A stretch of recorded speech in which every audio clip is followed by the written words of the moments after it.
I'm 74 years old, and I've been growing flowers for 51 years. For the first 20 of those years, I planted what the catalogs called showstoppers, peonies that bloomed for 2 weeks, oriental poppies that disappeared by July, delphiniums that required staking, deadheading, and constant fussing. My garden looked spectacular for maybe 6 weeks total, then turned into a sea of green leaves and regret. Then I discovered a purple coneflower variety that bloomed from June until October without a single minute of deadheading, and everything I thought I knew about perennials was wrong. Most gardeners waste money and effort on flowers that give you a brief moment of glory, then nothing. I did it for decades. But there are perennials, specific varieties that nobody talks about, that will bloom for 4, 5, even 7 months straight with less work than those 2-week wonders ever required. I'm going to share 10 of them with you today, ranked from excellent to absolutely extraordinary. The plant at number 1 blooms from August through December. Yes, December. When your neighbors' gardens are brown and lifeless, this plant is covered in golden flowers. After 5 decades in the garden, my knees aren't what they were. My back protests when I spend too much time bent over plant beds. But I still want beauty. I still want butterflies and hummingbirds. Long blooming perennials gave me all of that, with a fraction of the work. You plant these once, and they return stronger every year. Some varieties I'll share have been blooming in my garden for 15 years. You're not digging up dead annuals every fall or replanting every spring. These are the tough ones, the reliable ones, the ones that actually deliver on the promises seed catalogs make. Number 10, Shasta daisy, 5 months of reliable white blooms. Shasta daisy blooms from late May through September. That's 5 solid months. The variety Becky is what you want. Not just any Shasta daisy, but specifically Becky. It's heat tolerant, has stems strong enough that they don't flop over in summer storms, and the flowers are 3 to 4 inches across. I planted Becky 15 years ago in a spot that gets full afternoon sun. She's still there, blooming her heart out every summer. The plant spreads slowly through underground runners, filling in bare spots on their own. After a few years, you can divide the clumps in early spring and get a dozen new plants from one original. Here's what the nurseries won't tell you. If you cut Shasta daisies back by half in mid-July after the first flush of blooms finishes, you get a second complete wave of flowers in August and September. I didn't learn this until year 7. For 7 years, I got good bloom. After I started the midsummer cutback, I got spectacular bloom that lasted until frost. Plant them 18 inches apart in well-drained soil. They'll tolerate partial shade, but you get the most flowers in full sun. Water deeply once a week the first summer, then leave them alone except during severe drought. They'll drop seeds that grow into new plants, giving you free daisies that pop up in surprising places. Number 9, purple coneflower, 5 months with 0 deadheading. Purple coneflower, Echinacea purpurea, blooms from June through October in my garden. 5 months. But here's the thing that took me a decade to understand. You don't deadhead these. Everyone tells you to deadhead everything. But with purple coneflower, leaving the spent blooms is actually better. Why? Because goldfinches eat the seeds all winter. I've watched flocks of them land on the dried seed heads in January, clinging to the stems while snow falls around them. If you cut off those seed heads, you're removing a winter food source. The variety Magnus is what you want. Its flowers are 4 to 5 inches across, massive compared to the species. The purple petals arch gracefully downward around a spiky orange center that stands up like a cone. That center is what the goldfinches are after. These are native North American plants, perfectly adapted to our climate. They handle heat, cold, humidity, drought, pretty much anything except soggy soil. I've got plants in a spot that gets no supplemental water after the first year, and they bloom just as heavily as the ones in my regular beds. Plant them 18 to 24 inches apart in full sun. They'll tolerate partial shade but bloom less. The first year, water weekly to establish roots. After that, ignore them. They grow 2 to 4 feet tall with sturdy stems that don't need staking. Purple cone flowers get better with age. Year 1, you get modest bloom. Year 3, you get impressive bloom. Year 5 and beyond, you get plants 3 feet across covered in flowers from June until October. Don't judge them the first season. Give them 3 years to show you what they can really do. Number 8, Catmint. 6 months of blue-purple clouds. Catmint, Nepeta, changed how I think about low-maintenance perennials.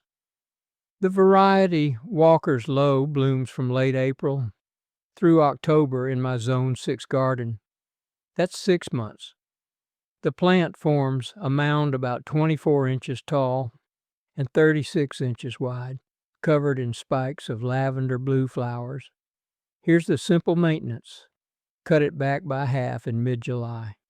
That's it. 1 cut per year with head shears, taking about 5 minutes. After that cut, fresh growth emerges within 2 weeks, and you get a completely new flush of flowers that lasts until frost.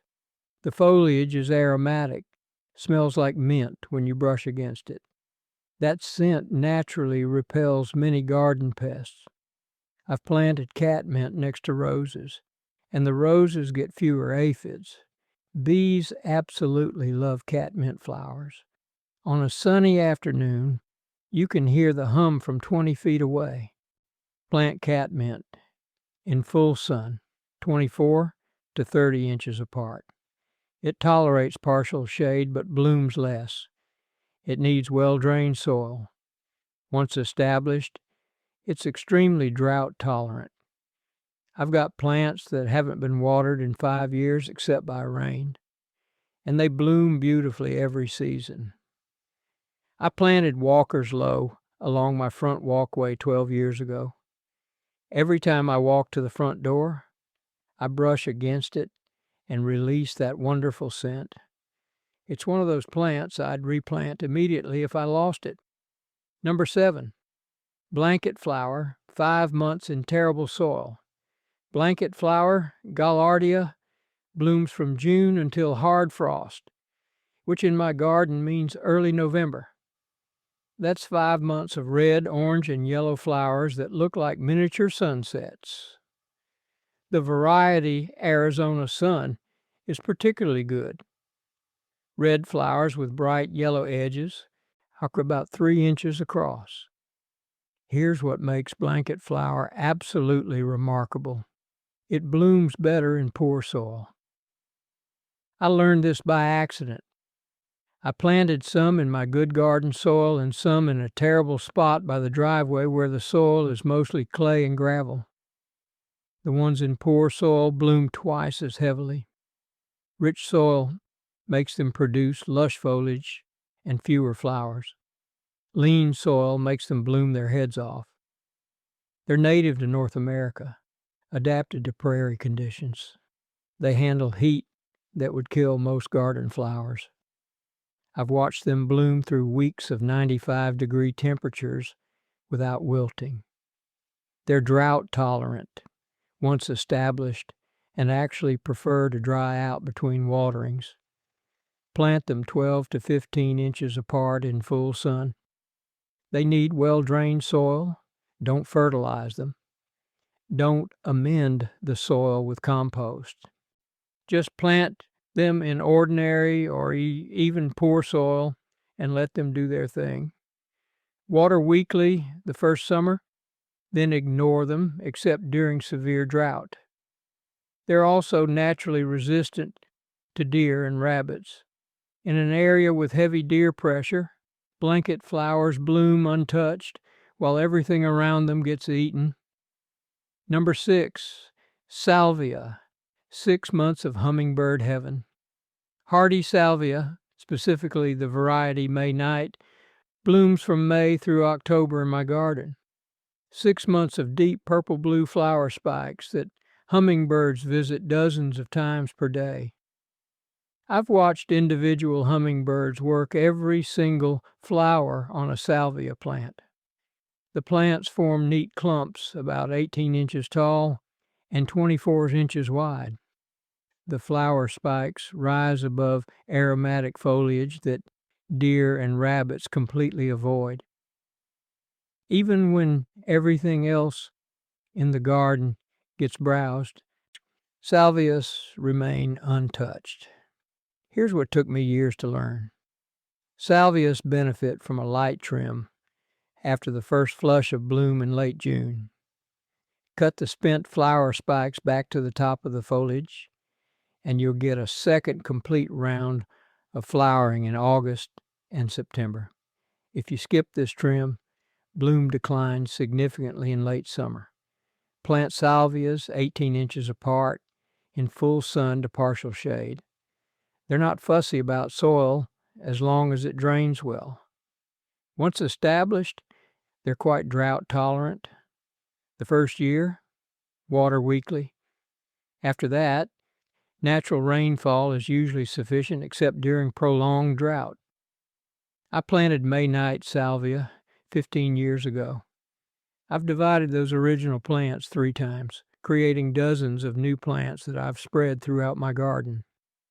They've never had a disease problem and never had insect damage, never failed to bloom. Number 5, Coreopsis, 5 months of golden reliability.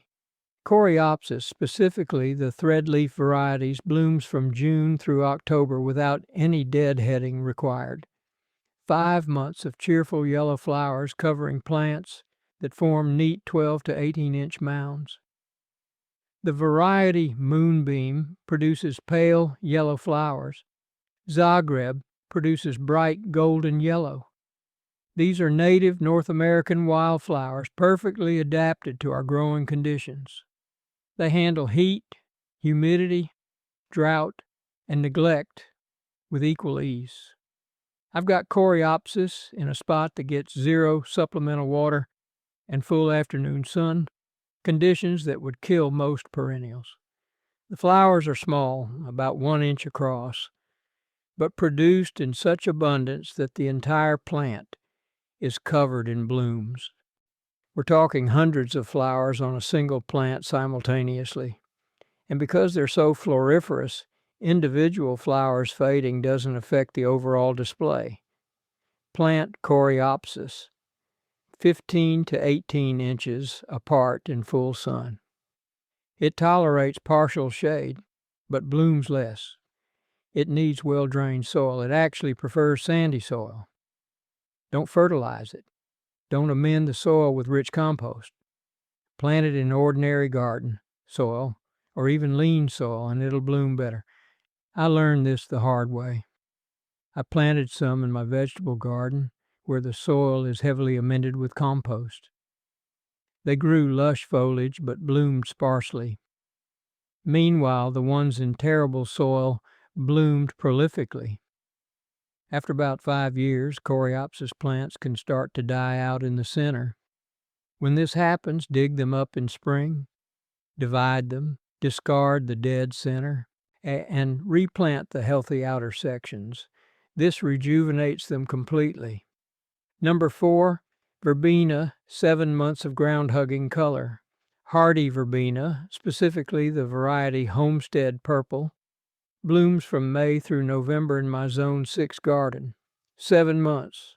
The plants grow only 6 to 8 inches tall, but spread 24 to 36 inches wide, creating a carpet of deep purple flowers. This is a plant I ignored for years because it looked too delicate in the nursery pot. Then a gardening friend gave me a division, and I planted it in a terrible spot just to see what would happen. It thrived. It bloomed for 7 months straight without a single minute of care beyond the initial watering. Verbena spreads by trailing stems that root where they touch the ground. This makes it an excellent ground cover that fills in bare spots on its own. I've planted it between stepping stones in my pathway, and it's created a solid purple carpet that I can walk on without damaging it. The flowers are small. Individual blooms are only about half an inch across, but they're clustered in groups that create larger color masses. Even in July and August heat, when many perennials take a break, verbena keeps blooming. Plant verbena 18 to 24 inches apart in full sun. It tolerates partial shade but blooms less. It needs well-drained soil and is quite drought tolerant once established. Water weekly the first summer, then natural rainfall is usually sufficient. Butterflies love verbena. Flowers. On sunny afternoons, I've counted 5 different butterfly species nectaring on a single plant. And because verbena blooms so late into fall, it provides nectar when many other flowers have finished. Number 3, daylily, 4 months of continuous color. Modern repeat-blooming daylilies, specifically varieties like Stella d'Oro and Happy Returns, and bloom from June through September with occasional flowers into October. 4 solid months. Individual flowers last only 1 day, but each stem produces 12 to 20 buds, and the plants send up multiple stems throughout the season. I grew old-fashioned daylilies for years. They bloomed for 3 weeks in July, then nothing but foliage for the rest of the season. When I discovered repeat-blooming varieties, everything changed. Stella d'Oro blooms in June, takes a brief rest in the heat of July, then blooms again in August and September. The key is choosing reblooming varieties. Regular daylilies bloom once and finish. Reblooming daylilies send up flowerscapes repeatedly throughout the season. Check the plant tag or description. It should specifically say reblooming or repeat blooming. Daylilies are incredibly tough. They handle both drought and temporary flooding. They tolerate a wide range of soil types, from sandy to clay. They grow in full sun to partial shade, though they bloom most heavily in sun. Plant them 18 to 24 inches apart. Each plant will form a clump 24 to 36 inches wide over time. The foliage emerges early in spring. Bright green arching leaves that look good all season. Here's what I learned about maximizing bloom. Remove the spent flowerscapes after all the buds have bloomed. This redirects energy into producing new scapes instead of setting seed. The result is significantly more bloom throughout the season. After about 8 years, daylily clumps get crowded and bloom less. Dig them up in spring, divide them into sections with 3 to 5 fans each, and replant. This rejuvenates them completely. Number 2, Russian sage, 4 months of airy purple. Russian sage blooms from July through October. 4 months of lavender blue flowers held above silvery gray aromatic foliage. The plants can grow 3 to 4 feet tall and equally wide, creating a substantial presence in the garden. This is a plant for hot, dry locations. I've got Russian sage growing in full sun against a south-facing wall where temperatures regularly hit 95 degrees in summer. it thrives. The more sun and heat it gets, the better it blooms. It's also extremely drought tolerant once established. I haven't watered my Russian sage in 7 years. The foliage is aromatic when crushed, smells slightly like sage but sharper. Deer and rabbits won't touch it. The aromatic oils that repel deer also seem to discourage many garden pests. Bees absolutely love Russian sage flowers. From July through October, the plants hum with bee activity. Butterflies visit regularly too, especially later in the season when many other flowers have finished. Here's the maintenance requirement. Cut Russian sage back hard in late winter or early spring before new growth starts. I cut mine to about 6 inches above the ground. It seems brutal, but it's necessary. If you don't cut it back, the stems become woody and unproductive. Plant Russian sage 3 feet apart in full sun. It absolutely must have well-drained soil. It will rot in wet conditions. Don't fertilize it. Don't amend the soil. Don't water it once it's established, except during extreme drought. I planted Russian sage 13 years ago for a hot, dry spot where nothing else would grow. It exceeded my expectations. Not only does it handle the harsh conditions, it blooms for 4 months straight and has never had a single pest or disease problem. Number 1, Mexican mint marigold, 5 months when nothing else blooms. Mexican mint marigold blooms from August through December in my Zone 6 garden, 5 months. But here's what makes it absolutely extraordinary. It blooms when almost everything else is finished. While other flowers are fading in fall, Mexican mint marigold is just getting started. The plant grows 24 to 36 inches tall and equally wide, forming a bushy mound. The foliage is dark green and aromatic, smells like anise or licorice when crushed. Then in August, golden yellow flowers appear. Small flowers about 1/2 inch across, but produced in such abundance that the entire plant is covered. And they keep coming until hard frost, which in my garden can be as late as early December. I discovered Mexican mint marigold by accident 11 years ago. I was looking for something to provide fall color after most perennials had finished blooming. It's now one of my most valued perennials. When other flowers are fading in September and October, Mexican mint marigold is at peak bloom. It provides nectar for late-season butterflies when food sources are scarce. I've watched monarchs migrating through in October stop at this plant to refuel. It's one of the last nectar sources available before winter. The plant is incredibly heat tolerant. Actually seems to bloom better as summer heat intensifies. It's also drought tolerant once established. I water it the first summer, then it's on its own. Plant Mexican mint marigold in full sun, 24 to 30 inches apart. It tolerates partial shade, but blooms less. It needs well-drained soil. It's hardy in zones 8 to 11 as a true perennial, but it self-seeds reliably in zone 7 and sometimes in zone 6. Here's a bonus. The foliage is edible.